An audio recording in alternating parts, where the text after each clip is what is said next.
नमस्कार दोस्तों, मैं हूं एस्ट्रोलॉजर मीनाक्षी और आज के इस वीडियो में बहुत बहुत स्वागत करती हूं आप सभी मीन राशि वाले जातकों का, यानी कि पाइसेस ज़ोडिएक का। आपकी राशि के स्वामी हैं बृहस्पति देव और बृहस्पति देव अभी तक 8 जुलाई तक अस्त चल रहे थे सूर्य की वजह से, लेकिन 8 जुलाई से बृहस्पति देव उदित हो जाएंगे। क्योंकि बृहस्पति देव आपकी राशि के स्वामी हैं तो उनके अस्त होने से आपके जीवन में परेशानियां बढ़ गई होंगी, जो कि अब जाकर समाप्त होंगी। लेकिन दोस्तों, इसी महीने 13 तारीख को यानी 13 जुलाई से शनि देव लगभग 5 महीनों के लिए वक्री होने जा रहे हैं। आप ही की राशि में, मीन राशि में शनि देव अभी विराजमान है और शनि 13 जुलाई से वक्री हो जाएंगे। 27 नवंबर 2025 तक शनि देव वक्र अवस्था में ही रहेंगे। शनि की यह स्थिति काफी महत्वपूर्ण रहने वाली है आप सभी मीन राशि वाले जातकों के लिए। सूर्य का गोचर होगा 16 जुलाई को। सूर्य जो कि अभी मिथुन राशि में है, कर्क राशि में प्रवेश करेंगे 16 जुलाई को, यानी कि आपके 5वें भाव में, और वहां पर वो बुधादित्य योग बनाएंगे। मंगल और केतु की युति से जो अंगारक योग बन रहा है, वो अंगारक योग अब जाकर 28 जुलाई को खत्म हो जाएगा। मंगल जो कि अभी आपके 6ठे भाव में केतु के साथ युति बनाकर बैठे हुए हैं, वो प्रवेश करेंगे आपके 7वें भाव में। आइए जानते हैं कि क्या कुछ असर देखने को मिलेगा इन सभी गोचरों का आपके जीवन में जुलाई के महीने में। बृहस्पति आपकी राशि के स्वामी है और आपके 2 केंद्र भावों के मालिक है। आपके पहले भाव के स्वामी है और आपके 10वें भाव के स्वामी, और बृहस्पति अभी आपके केंद्र भाव में ही यानी आपके 4थे भाव में विराजमान है। हालांकि कुछ समय से वो अस्त चल रहे थे, लेकिन 8 जुलाई को बृहस्पति देव उदित हो गए हैं और उनके उदित होते ही आपके जीवन में जो कठिनाइयां आ रही थी वो अब समाप्त हो जाएंगी। जो रुकावटें आ रही थी, धन से जुड़ी जो समस्याएं आ रही थी, नौकरी से जुड़ी जो समस्याएं आ रही थी, वो सभी खत्म हो जाएंगी जैसे ही बृहस्पति देव उदित हो जाएंगे। लेकिन दोस्तों, 13 जुलाई को शनि देव आपके पहले ही भाव में वक्री हो रहे हैं, तो यहाँ पर आपको अपनी सेहत को लेकर काफी सचेत रहने की जरूरत है। आप ही की राशि में शनि देव वक्री हो रहे हैं, आपके पहले भाव में वक्री हो रहे हैं, तो आपको सेहत से जुड़ी समस्याएं रह सकती है। क्योंकि शनि जब वक्री होते हैं तो स्लो हो जाते हैं, सूर्य से उनकी दूरी कुछ ऐसी हो जाती है कि वो और ज्यादा स्लो हो जाते हैं। ऐसे भी शनि स्लो चलते हैं, शनै चलते हैं, लेकिन जब वो वक्री होते हैं तो और स्लो हो जाते हैं, जिस वजह से ज्यादा आक्रामक हो जाते हैं, ज्यादा आक्रामक रिजल्ट देना शुरू कर देते हैं शनिदेव। तो आपको अपनी सेहत को लेकर काफी सचेत रहने की जरूरत है। खासकर आपके पैरों में तकलीफ रह सकती है, आपकी हड्डियों में तकलीफ रह सकती है, आपको स्ट्रेस रह सकता है, बीपी वगैरह आपका बढ़ सकता है। शनि जब वक्री होंगे तो आपके 12वें भाव के फल को बढ़ा देंगे। जब भी कोई ग्रह वक्री होता है दोस्तों, तो जिस भाव में वो बैठा हो उससे एक भाव पहले के रिजल्ट देना शुरू कर देता है। शनि आपके पहले भाव में बैठे हुए हैं, तो शनि 12वें भाव के फल को बढ़ा देंगे। 12वां भाव आपके व्यय का होता है, खर्चों होता है, तो आपके खर्चे अचानक से बढ़ सकते हैं। खासकर अस्पताल से जुड़े खर्चे, डॉक्टर से जुड़े खर्चे आपके बढ़ सकते हैं अचानक से। हालांकि आपकी आमदनी अच्छी रहेगी क्योंकि बृहस्पति आपके 4थे भाव में है और दृष्टि डाल रहे हैं वो आपके 10वें भाव में, तो आमदनी आपकी अच्छी रहेगी। लेकिन जब शनि वक्री होंगे तो आपके खर्चे भी जरूरत से ज्यादा बढ़ सकते हैं।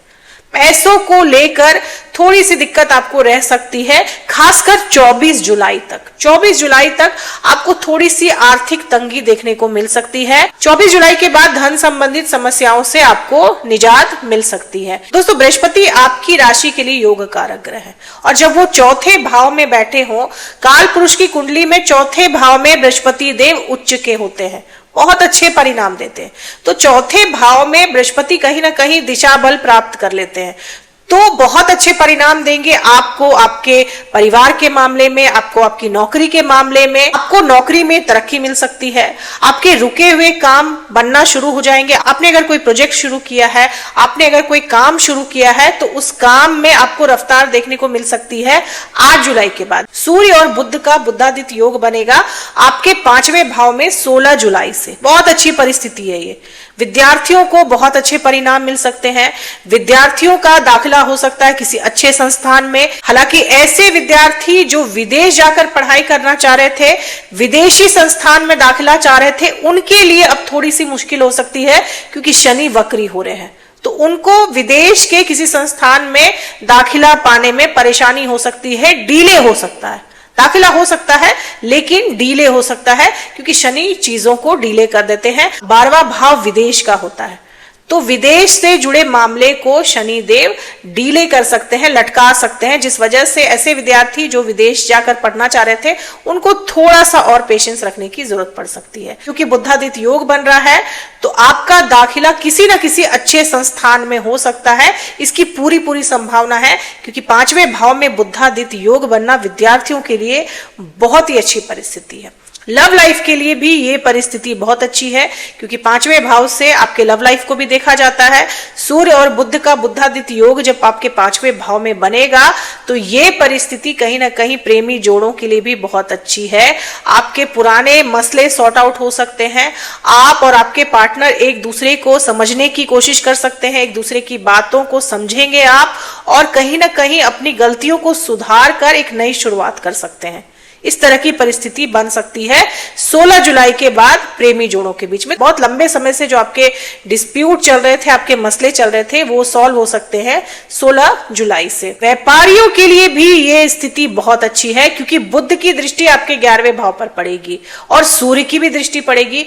तो 11वां भाव आपके इन्वेस्टमेंट का होता है, इन्वेस्टमेंट से मिलने वाले लाभ का होता है। तो व्यापारियों के लिए 16 जुलाई से लेकर 24 जुलाई तक का समय बहुत ही अच्छा है। इस दौरान आपको अपने बिजनेस में रफ्तार देखने को मिल सकती है। बात करें आपके वैवाहिक जीवन की, तो वैवाहिक जीवन में समस्याएं रह सकती है, खासकर 13 जुलाई के बाद। जैसे ही शनि वक्री होंगे आपके वैवाहिक जीवन में समस्याएं बढ़ सकती हैं, झगड़े बढ़ सकते हैं, क्योंकि शनि आपके पहले ही भाव में वक्री हो रहे हैं और 7वें भाव पर वक्र शनि की दृष्टि पड़ेगी।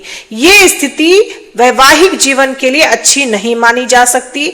तो आपके वैवाहिक जीवन में आपको सतर्क रहने की जरूरत पड़ सकती है। बेफजूल के झगड़े और बहस से आपको बचना चाहिए। किसी तीसरे की वजह से आपके और आपके स्पाउस के बीच में मिसअंडरस्टैंडिंग हो सकती है, गलतफहमियां बढ़ सकती हैं, झगड़े आपके बढ़ सकते हैं। तो आपसी मुद्दों को खुद सुलझाने की कोशिश करें, किसी तीसरे को बीच में ना लाएं। किसी थर्ड पर्सन की वजह से आपके और आपके स्पाउस के बीच में गलतफहमी भी आ सकती है, गलतफहमियां रह सकती हैं आप दोनों के बीच में। दाम्पत्य जीवन को लेकर थोड़ा सा सावधान रहने की जरूरत है। कोर्ट कचहरी का भी अगर कोई मसला आपका चल रहा है तो उस मामले में भी आपको 28 जुलाई तक सावधान रहना। 28 जुलाई के बाद परिस्थितियां आपके पक्ष में रह सकती हैं। 28 जुलाई तक आपको अपने शत्रुओं से भी सावधान रहना है, गुप्त शत्रुओं से सावधान रहना है। 26 जुलाई के बाद आपके जीवन में सुख सुविधाएं बढ़ सकती हैं, लेकिन खर्चे बढ़े रहेंगे। खर्चों पर नियंत्रण करने की जरूरत पड़ सकती है आपको, जब तक शनि वक्री रहेंगे आपके पहले ही भाव में। बात करें उपाय की, तो दोस्तों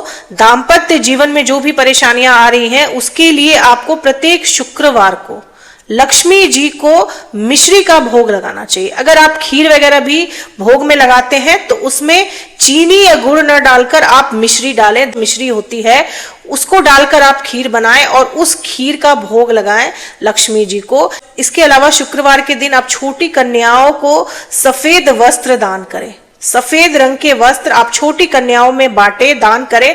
ऐसा करने से भी आपके दाम्पत्य जीवन में जो समस्याएं आ रही हैं वो दूर होंगी और धन संबंधित परेशानियां भी आपकी दूर होंगी। इसके अलावा क्योंकि शनि वक्री है, शनि की 7.5 है, तो पीपल के पेड़ में प्रत्येक शनिवार को जल डालना ना भूलें। उस जल में भी आप थोड़ी सी मिश्री मिला दें। ऐसा करने से शुक्र और शनि दोनों ही अच्छे परिणाम देंगे। तो दोस्तों ये थी मेरी एनालिसिस मीन राशि वाले लोगों के लिए जुलाई के महीने की। उम्मीद करती हूं कि वीडियो से आप लोगों को काफी हेल्प मिली होगी। अगर वीडियो से हेल्प मिली हो तो चैनल को सब्सक्राइब करें, लाइक करें, शेयर करें, कमेंट करें और बेल आइकन जरूर दबा दें दोस्तों। तब तक के लिए जय माता दी, जय श्री राम।